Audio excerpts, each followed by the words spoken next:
So interact with us. Hashtag KCENFNL is the way to do it. Jessica Maury is standing by live for us right now in Mart. Jessica, a whirlwind of a game for the Panthers. They look like they're back in state championship form. What can you tell us? Thanks, guys. 67-12 the final here. The Mart Panthers win our inaugural Game of the Week championship trophy. Here you guys go. We'll give it to Shatadrick Bailey here. 2 rushing touchdowns for Woola over here. Show it off. Come on. Get excited. Come on. Yeah, there we go. There we go. It's not quite a state championship trophy, but I mean, it's pretty close. It's going to go in the trophy case, right? It's going to go in the trophy case. We're going to move over that 2017 stuff, and that's the start of 2018 stuff right there. We're going to go right in there.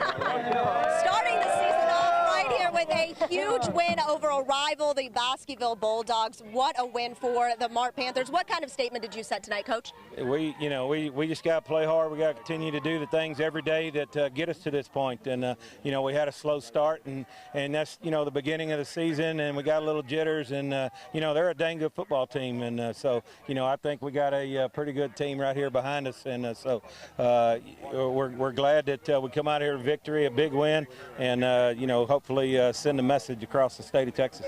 Did you say anything when it was all that slow start? It was 6-0 you guys in the second quarter. Did you tell your guys anything, or were they just kind of getting their feet set? Yeah, just stay the course. And we had a couple of mistakes, and that's you're going to have that in the first game of the year. So just stay the course, do what we taught you how to do, keep playing hard, take care of the football, and everything will take care of itself, and it did. All right, and so up next, what do you guys got? State championship, is that right? Is that what we're looking for going next? Week 2. Week 2, okay, we got to focus one game at a time. They say one game at a time. Want to know every week. They are 1-0 every week. 1-0. Okay, let's see. Show the camera, show the camera, show the camera. Let's see, let's see. Let's see. Show them the shirt. Show the camera. Championship mindsets here in Mart, Texas. The Panthers get the win here tonight, 67-12 to start the season off. 1-0. Congratulations, guys. Back to you. Hey, tell Coach Halton that we need 3 shirts like that so I can wear it around to the gym to flex my 24-inch pythons here. I don't got that, but I'll take a 2X, Coach. Oh, man, I love it. I love that. Yesterday, University High School won the first Fresh Press Coffee Company Battle of the Bands of 2018. Let's show you these bands right here, because this is, I'm telling you what, this band, I went out there to University of Waco High School, or Waco ISD Stadium. Really, really cool. They're exciting. They played very well tonight. There they are right there. I mean, fantastic. You were in the band. I was. I did it when I was in high school. I did it for a year in college.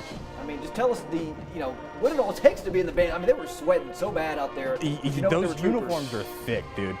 Those, it's a lot of work to do that. I mean, when I was in college at Oklahoma State, we did this, and for a week we were working out in the 94-degree heat wave in the stadium, and it's a lot of work. These guys should be proud of themselves. Once again, that was our Fresh Press Coffee Company Battle of the Bands winner, the University Trojans. All right, so let's get back into football here. Class 3A, Judd Thrashing and the McGregor Bulldogs. They're picked to finish 5th in district. You think that's that's bulletin board material right there. That is a really brutal district this year they're in. It is. They lost 20 seniors, but this team's very confident that they're going to get back to the postseason.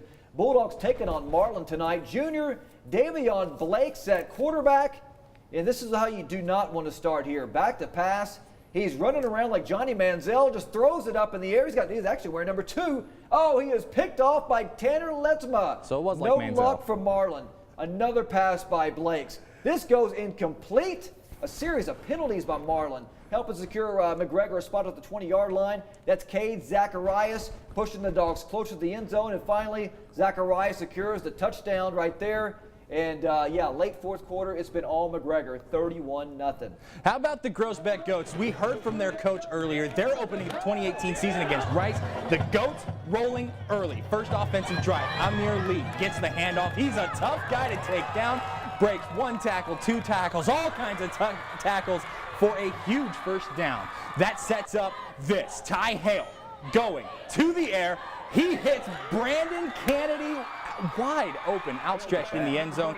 Goats misses the PAT, 6-0. Offense clicking all night for them, though, as they roll 60-3. They get the win over Rice. Had to be that speech. Had to be that speech. Had to be. State champion Rockdale traveled to take on Giddings.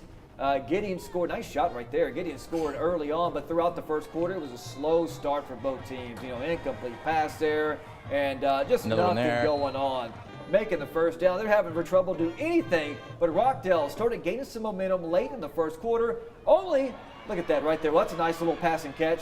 Got to get first down, moving the chains. But this one, not so much. Picked off by Nick DeHoyes. Love that name. Gideons couldn't push the first down, anything, in the quarter. Early second, Rockdale making a few attempts, but again, just nothing going on. Let's go to the big board here. Rockdale, they fall in this one by 17-16. Shocker right there. They lost in week 1 last year, though. Yeah. Over at UMHB, the Academy Bumblebees taking on the Rogers Eagles. This is last night over at Crusader Stadium. We'll pick it up in the second, game tied at 7. Joshua Minor gets the handoff, runs through the defense like a battering ram, 22 yards on the pickup. Few plays later, Minor gets the toss. 20 yards later, he's in the end zone. 13-7 is the score for the Eagles. Let's go to the big board on this one. Academy with a big win last night. Rogers with a big win. I got that one wrong. 35-21, Rogers. That's how you want to start the season. All right, let's go back out to Jessica Maury, who is at her Friday Night Lights game of the week. Mart, huge win, 1-0 start. A rivalry win. Yeah, and you got to, Mart Panther, you got to love it out there, Jess. Thank you. Thanks, guys. Huge win for the Panthers, like you said, 67-12. They start the season off 1-0. When they played this game last year for a district title, it was 77-14. So Coach Hoffman said he couldn't promise me 70 points, but I was hoping for it, but we got 67, which is pretty good. I'm joined by junior quarterback Kyler Martin here. Kyler, you had some big shoes to fill coming in for Jace Terry, a state championship quarterback. How was tonight for you? Tonight was a good start. I learned what I need to fix and just get better. What kind of to walk me through? You guys were up only 6-0 in the second quarter, and then you turned it on. Kind of talk to me about how you were able to do that. Well, we're figuring out their weaknesses, our advantages to that. So that's a slow first quarter. It's the first game, so we're going to be kind of slow. Not used to the calling off the sideline, everything like that. How comfortable did you feel toward the fourth quarter when you guys were up by like 1,000? Oh, real comfortable. It was a nice stand over there on the sideline. All right, well, thank you so much. That's junior quarterback Kyler Martin there. He had 3 rushing touchdowns and 1 passing touchdown, and now we're going to go to senior linebacker Preston Lane. All right, you guys were able to contain Marcel Estelle for the most part. That guy is fast. Talk to me about how you were able to stop him. We just had to play farther outside than what we usually do. And we kind of, going into this game, we set up a plan to say, hey, linebackers, let's sit a little bit farther outside because this kid's fast. So let's force him back inside where we have our D-line and we have other linebackers where we can stop him. And that's where we went with it. What does it say about your defense that you pretty much held them to 6 points the entire game until, the final few minutes when they scored that last touchdown? It's definitely something good. I mean, I think it sets a statement for us because everybody's, kind of hi-ho in Bosqueville, and they're a good team. But, I mean, obviously, as you can tell, they weren't better than us. But, I mean, it's a good win, and we'll take it how we can get it. You got Holland next week. What is it going to take to beat them?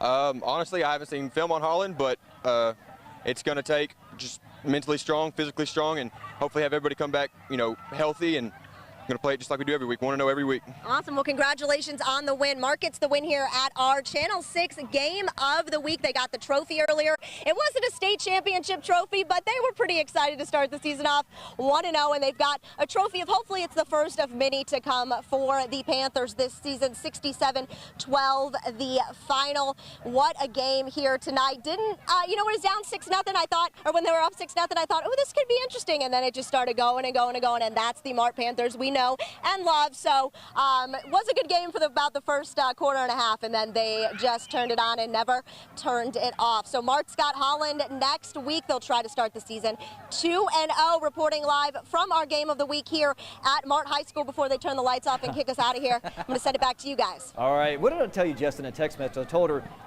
the game is going to start getting going. If there's one thing we know about Mart's offense, it's they score in bunches. That's they true. might come out to a slow start. They will score, and they will score and score and score some more. Speaking of scores, let's go to the scores around Class 3A. The Teague Lions, I'll tell you what, they had a pretty good season last year. State quarterfinals. Yeah, and let's see if they did anything to make it kind of worthwhile this upcoming season here. Oh man, 60 to. Was there any defense? 60-30. All right. Hillsboro over West, 58-7. Whitney you know, they had themselves a pretty decent game here. Let's see, do we have the score?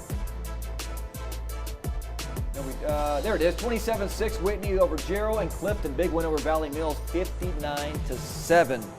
Florence, and we got no score from them or the Hamilton-Millsap game. That's okay there.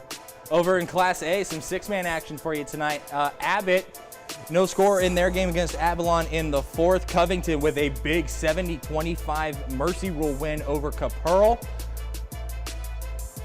Golson, no score in their game against Morgan. But look at Jonesboro, the two-time defending state runner-up, with a Mercy Rule win to open the season, a 60-12 dub against the Alliance of Christian Athletes out of Fort Worth. That's a big win for the Eagles. It is a huge win. All right, let's go to the phone line here. Number 15, Euless Trinity, big win over Midway tonight. On the phone is Midway head coach Jeff Hume. And coach, you guys were up 7-2, and then the wheels kind of fell off. What happened tonight?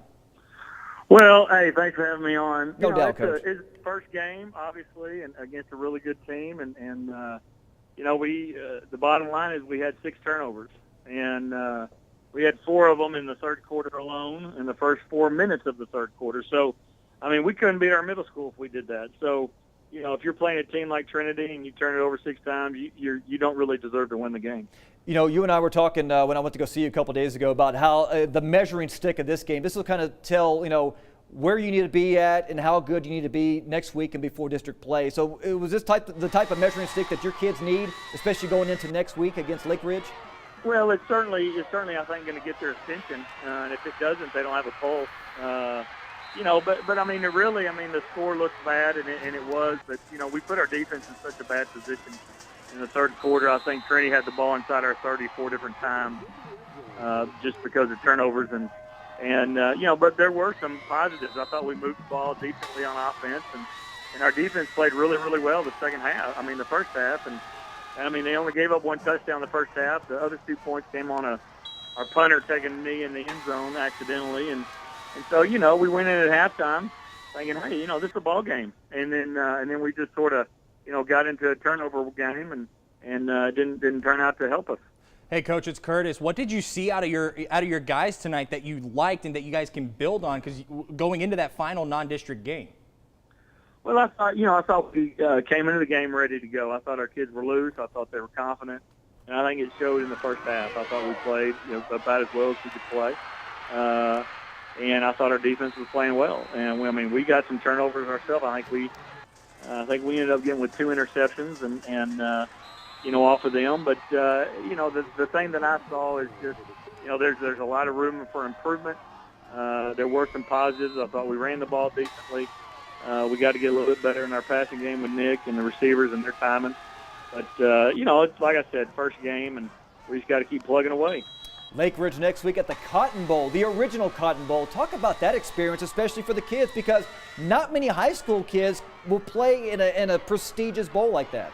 That's exactly right, and that's sort of what I touched on at the end of the game was, you know, hey, they picked us to come play in this game, and which means they think we're a good team, and so we got to go out and get better this week of practice, and we do get to play in a historic stadium. I mean, this is a place where Earl Campbell played, and you know, the wrecking crew from A&M played in the Cotton Bowls all those years in a row, and so I mean, it's what a great place for the kids to go to and play, and we're playing against another good team, so we got to be ready to go.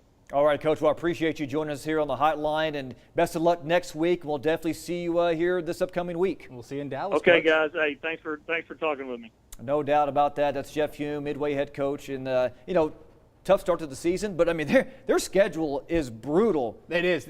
Think about all of the 6A schools we have in our viewing area. What do we have? 9 of them? We have 9. A 9-team district, District 12 6A. They get 2 non-district games, and most of those teams in that district have a top 25 game, if not 2 of them, in their 2 non-district games. Think about it. Belton, number 4 Westlake tonight. A top 15 matchup up in Hewitt with Midway hosting number 15 Euless Trinity. You've got Temple hosting Cedar Ridge tonight. That whole district is stacked, And that team is only going to get better as they go through district play, and they were picked to win that district to begin with. Yeah, no doubt. And the crazy thing is you can schedule a team in 5A, maybe 4A, get an easy win, but what is that going to do for district play? That doesn't help you at all. This is going to help these kids grow and basically what to expect in district play week in and week out, because they're not going to face a tougher team like they did tonight and also next week. Because come week 11, when Midway has Belton, they'll look back on this Euless Trinity game and use some of that as a key to compete against a team like Belton. No doubt about that. Well, speaking of Belton, there's a team that was close to Belton here at TAPS that you went to go cover tonight. Central Texas Christian School, they're hosting Red Oak Avia Christian tonight at home on FM 93 out in Temple. Second quarter, minute to go to the half. Handoff goes to Rylan Turner to his right, breaks to his left, breaks one, breaks two, breaks a few tackles, almost hits me on the sideline. So I was worried about that. I didn't want to get Jessica Morried there. That's a 15-yard gain for a first down. Final play of the half, back to Rylan Turner. He goes off the tackle, going for the end zone before he's tackled. Hey, you know why that doesn't matter? Because CTCS goes into the break up 49-0. And you know what the final score here was? A lot to a little. 63 to nothing. The Lions get a big win tonight. That is. All right, scores around TAPS. No more scores around TAPS, my director Rob said. But I'll tell you what, unbelievable night here. I mean, this is going to kind of wrap up week number 1. Incredible night. We've seen some local teams win, some of them lose. But again, a loss doesn't really matter right now. It just helps you get prepared for district play. And that's all that really matters. It's week 1. You've got 9 games left after this with a bye week. There's still plenty of football to be played, and none of the games that really matter for these teams, those district games, have started yet. Yeah, that's correct. We don't start that for 2 weeks at least. That's correct. College football, started yesterday, tonight, tomorrow. Baylor Bears, they play at 7 o'clock, hosting ACU, Abilene Christian, the Wildcats out of the South End Conference. Matt Rule's second year. Last year, they played Liberty, figured, well, they're going to steamroll this team and kind of maybe win 4 to 6 games. They didn't. They got shell-shocked. This year, I think it's going to be a different story. They're more experienced. They got transfers that are big-time players and a whole new different team, whole new different outlook because they're in, Phil Snow's defense, another year, the offense another year. So I think big things are on the rise. You ask these players what's different about this year, their answer, they know what they're doing. They know the system. That is correct. All right, well, Jessica Moore did a great job out in the field for Nick Canizales alongside Curtis Quillen. We will see you under the light for week number 2 next Friday night.